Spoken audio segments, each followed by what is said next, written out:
Je suis le poinçonneur des lilas, j'ai 67 ans.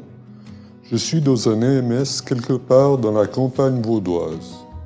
En 1982, une rencontre heureuse à la Riponne me permet de me faire engager au déménagement de la bibliothèque cantonale et universitaire à Dorigny. J'ai été déménageur de livres pendant plusieurs mois. Le contact avec le livre est important. Le fait de ranger les livres, de les classer est primordial. Comme employé de bibliothèque, j'ai eu le contact avec le public. Beaucoup de livres ont passé dans mes mains. De la banane, j'ai passé à la bibliothèque de droit et sciences humaines, puis aux manuscrits de la bibliothèque centrale et les livres précieux. Ça a été une des chances de mon existence. Le livre, c'est toute ma vie d'une certaine manière, parce que, bon, depuis la rencontre que j'ai faite de déménager de la bibliothèque, de déménager les livres, de les manipuler, de les des fois serrer dans des sangles, de lire les titres, de voir passer les titres, c'est déjà quelque chose de passionnant. Et puis, c'est quelque chose qui peut paraître monotone à certaines personnes, pour moi, pas. Donc j'ai travaillé au manuscrit, oui. Là, il y a aussi le fait d'avoir des papiers, des manuscrits, de pouvoir présenter à un lecteur quelque chose qu'il recherche dans un manuscrit. Pour moi, c'était le fait de pouvoir permettre à quelqu'un d'avoir une information le plus vite possible dans le matériel que j'ai. Ça a été pour moi une découverte, parce qu'avant j'avais un autre métier. Même en étant avec ma maladie, j'ai pu le faire pendant très longtemps, plus de 30 ans. Je ne sais pas s'il est adapté pour quelqu'un d'autre, mais en tout cas pour moi, il m'a permis de vivre. Ça a été un moteur, oui. Tout à fait. Quand je rentre dans un appartement, je regarde souvent la bibliothèque. On peut le voir dans ma chambre, je suis entouré de livres. Ma compagne a aussi un certain nombre de livres, elle est bibliothécaire, donc elle connaît la matière. Et comme je disais, quand je vais chez quelqu'un, ben oui, je regarde presque automatiquement la bibliothèque. Je pense qu'il y a des personnes où ça donne un message, il y a des personnes pas. Actuellement, je fais partie de la bibliothèque Moret, moi je dirais Moret-Pétavel. Ainsi, j'ai participé au rangement de la bibliothèque. J'aimerais bien que plus de gens viennent pour voir un peu la bibliothèque, pour se faire une idée, qu'on trouve un système pour peut-être prêter ou ne pas prêter, ça il faut voir. Et puis que c'est disponible pour tout le monde, c'est-à-dire qu'elle est là pour les patients, mais elle est là aussi pour d'autres personnes si ça les intéresse. Par exemple, les livres que nous a donnés Madame Pétavel, qui sont sur l'histoire de l'art, peut-être ça donnera une idée à quelqu'un. Il faut que le livre soit un moyen de véhiculer quelque chose. Quand il le lit, c'est quelque chose qui est très, très important. Bon, il y a les enfants qui sont là. On a fait un petit rayon pour enfants aussi. C'est une bibliothèque, moi je dirais, qui a pas mal de livres qui peuvent permettre de donner des idées aux personnes qui viennent et qui veulent s'inscrire ou qui veulent voir. À la télévision, j'ai régulièrement suivi le feuilleton Kung Fu avec David Carradine. Oui, alors de David Carradine et le Kung Fu, c'était quelque chose, c'était en noir et blanc, si je me rappelle bien. Et c'était quelque chose, on voyait un prêtre, mais prêtre guerrier, qui partait du Tibet et qui allait jusqu'en Amérique. Et il a des aventures qui se déroulent avec lui. Il montre aussi comment il se défend, comment il voit la vie. Il parle aussi de ses maîtres, un maître aveugle, entre autres. Ça, c'était tout un parcours. Il y a aussi d'autres films qui m'ont marqué. Nocturne indien, d'Alain Corneau, qui parle un peu d'une recherche d'une personne. Il y a aussi Broken Silence. C'est aussi un peu en parallèle un homme qui est dans un monastère, je ne sais plus si c'est cistercien, mais qui n'a pas parlé pendant très longtemps et qui se retrouve tout d'un coup en Inde où il doit parler, il doit communiquer.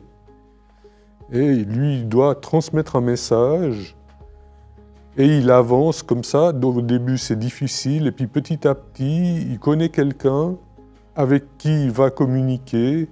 Et c'est la communication qui arrive et qui permet aussi de retrouver la personne qui va lui donner l'ouverture, le prolongement du contrat de monastère. Peut-être le fait du silence et de ne pas parler. Et puis, pour Nocturne indien, aussi la quête d'une personne. Et on se pose la question, est-ce qu'il le trouvera, est-ce qu'il ne le trouvera pas? Au fond, est-ce que c'est important de le trouver aussi? C'est des thèmes qui me parlent. Ouais. L'homonymie m'a beaucoup intéressé. Elle m'a fait connaître d'autres personnages, mais qui ne sont pas évidents à identifier. J'ai un homonyme qui a connu quelqu'un, René Guénon, un philosophe français, et il a cherché quelque chose lui aussi. Il était prêtre, il a cherché aussi quelque chose. Je sais que quand j'ai découvert qu'il y avait un homonyme qui avait connu ce personnage, c'est ma mère qui me l'a fait découvrir. Là, ça a commencé à me toucher et j'ai fait un chemin. J'ai fait pendant 10 ans du tai chi avec comme maître spirituel Catherine, du ski de fond grâce à Turide, un soupçon de judo, une pointe de karaté. J'ai fait du tai chi pendant 10 ans et on peut se demander avec quelqu'un qui prend des pastilles tous les jours, comment est-ce qu'il a fait pour continuer à faire du tai chi? Eh bien, ma professeure, elle faisait toujours abstraction de beaucoup de choses, mais il y avait quelque chose qui est essentiel. Revenir au moment présent. Toujours dans toute chose, essayer de revenir au moment présent. Eh bien, le moment présent, c'était le matin, je devais prendre des médicaments, je devais faire quelques exercices, ensuite j'allais à la bibliothèque. Donc, ça a été un fil conducteur. Elle disait, oui, vous faites quelque chose, parce qu'avec le tai chi, il faut être au moment présent. Si vous n'êtes pas au moment présent, vous êtes à côté. Le judo et le karaté, c'est la même chose. Mais là où je me suis senti le mieux, c'était dans le tai chi. Le tai chi que j'ai fait pendant 10 ans, et où on a fait plein de choses avec moi je l'appelle professeur, mais c'est une maître spirituelle. Ça m'a permis aussi, je pense, de prolonger un petit peu ma vie. Il y a le Qigong qui est près du Tai Chi, oui. J'ai fait un peu de Qigong, mais je préfère le Tai Chi, le mouvement, d'une certaine manière, qui est important, qui me fait aussi que j'aime bien la danse. D'une certaine manière, les choses se relient. Revenir au moment présent, ça fait qu'on s'ancre sur quelque chose d'important. On est là, parce que quand vous êtes malade, vous oubliez le moment présent. Il y a des personnes, ils oublient complètement leur moment présent, ils vivent une toute autre réalité. Je vois une dame où on mange tous les jours et elle dit des choses comme si elle entendait des voix. Et je ne réponds pas forcément à ce qu'elle dit, mais c'est comme si elle se dédouble d'une certaine manière. Et là, si elle pouvait revenir au moment présent, ça irait beaucoup mieux. Et c'est aussi peut-être pour ça que je fais ce reportage, pour dire non, il n'y a pas une fatalité. On peut faire quelque chose. L'ésotérisme a saupoudré ma vie. On commence avec l'Obsang Rampa et on ne sait pas où ça finit. Donc je me suis intéressé au livre d'ésotérisme. L'ésotérisme, comment on pourrait le définir? Comme quelque chose de caché, un message mais qui est caché, qu'on ne dit pas, qu'on ne dévoile pas. Bien sûr, il y a les francs-maçons, bien sûr, il y a la mystique. Il y a plein de livres qui se sont développés sur l'ésotérisme. Actuellement, on est dans une période où on en parle beaucoup aussi.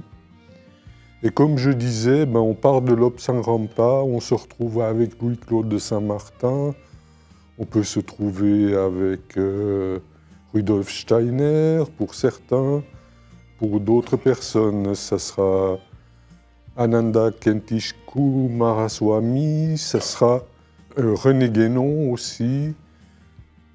Tout cela fait un ensemble et on arrive à s'intéresser à beaucoup de personnes qui ont eu ce parcours, qui ont eu cette recherche. Et j'ai rencontré des personnes qui m'ont dit « Ah, des francs-maçons, non, surtout pas ». Alors que moi, je ne suis pas franc-maçon, mais j'ai lu des choses sur les francs-maçons. Je pense à un plateau, ça m'a permis de m'intéresser à beaucoup de choses. Je pense que l'ésotérisme doit être un peu une école de tolérance. J'ai aussi rencontré l'amour de ma vie, Turide. Je souhaite un tel bonheur à tout le monde. Dans tout cela se profile le rétablissement. Qu'est-ce qui m'a aidé à avancer? Je crois que c'est l'amour que je porte à ma compagne. Ça a été quelque chose de très fort. Et surtout, ça fait plus de 30 ans qu'on est ensemble. On a vécu, bien sûr, l'amour physique, mais aussi l'amour spirituel d'une autre manière.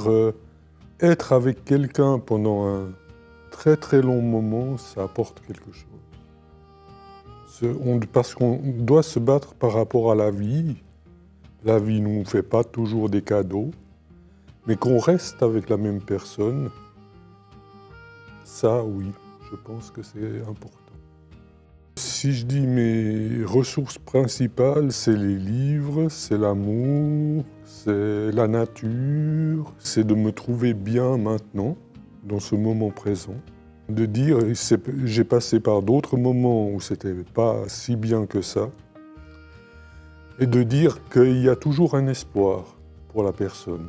Il y a toujours, comme si vous voulez, comme un cercle qui peut être tout noir, mais il y a un petit point blanc là qui se cache, qu'il faut sortir, et qui après vous fait passer petit à petit dans le blanc. Moi, si j'imagine quelqu'un qui est vraiment mal, très mal, je dirais, écoute ton cœur. Parce qu'il faut un équilibre entre le cerveau, entre là-haut le mental, et le cœur. Mais si vraiment il va très mal, je dirais, écoute ton cœur. Qu'est-ce que te dit ton cœur? Qu'est-ce que tu veux faire avec ton cœur? Et là, ça aide. Encore une phrase. Que d'autres se vantent des pages qu'ils ont écrites, moi je suis fier de celles que j'ai lues. De Jorge Luis Borges. Voilà.